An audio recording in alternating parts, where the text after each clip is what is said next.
It's 6:30. Good morning. I'm Ian Crouch with Hunter News. Newcastle Council is pressing ahead with plans to make next year's show day a public holiday.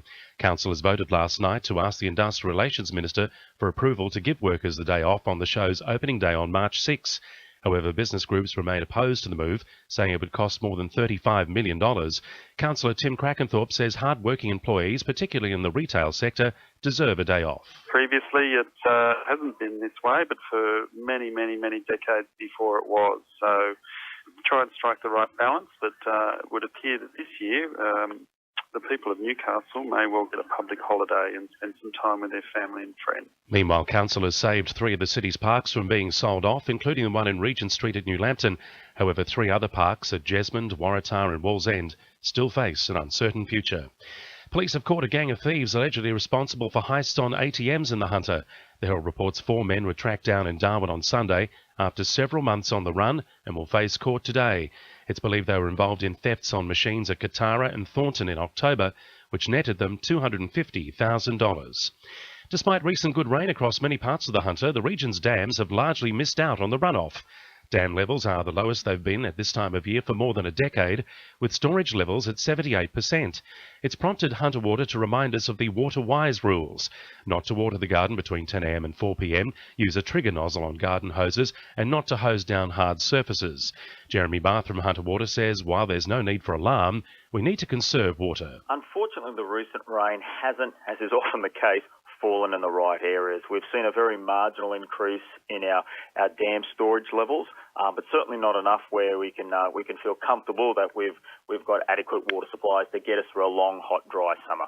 Hunter New England Health has racked up an overtime bill of almost $28 million in just 1 year, the 6th highest amount in the state, with 84 staff working more than 500 extra hours, including one doctor who's claimed about $220,000 in overtime. While a new Auditor General's report also found almost a quarter of staff had excessive annual leave built up. A new campaign has been launched in the Hunter to encourage residents to discuss their end-of-life wishes. Staff from Hunter New England Health will be on hand at Westfield Katara until December 14 as part of the Let's Start Talking campaign, along with the patient.org website, which includes videos about how to start a conversation with family and friends about how we'd like to approach the end of our life. Scott White from Hunter Medicare Local says waiting to have these conversations when death is imminent only adds to the stress on our loved ones. We're finding about 75% of people would say that, they prefer to have the last few weeks of their life at home, but unfortunately what's happening is only about 20% of people are actually able to have that happen because they're just not having these sort of discussions beforehand. Now with sport, Belinda Delaceres. Tensions have hit boiling point in the Newcastle Jets camp following Saturday's 3-1 loss to Wellington, their 9th winless encounter this season. Defender David Carney has faced disciplinary action for hurling abusive language at a fan who allegedly criticised him post-match, while striker Edson Montano and left fullback Sam Gallagher had to be separated by players at training yesterday after becoming involved in a heated confrontation during a competitive drill. Senior Charlestown players have offered to take a pay cut as the Blues lose a major sponsorship ahead of season 2015 in the Northern New South Wales NPL. Charlestown Bowling Club has advised the side it's unable to continue providing its annual $25,000 grant. However, the Blues say they're working to bridge the gap with smaller sponsorships.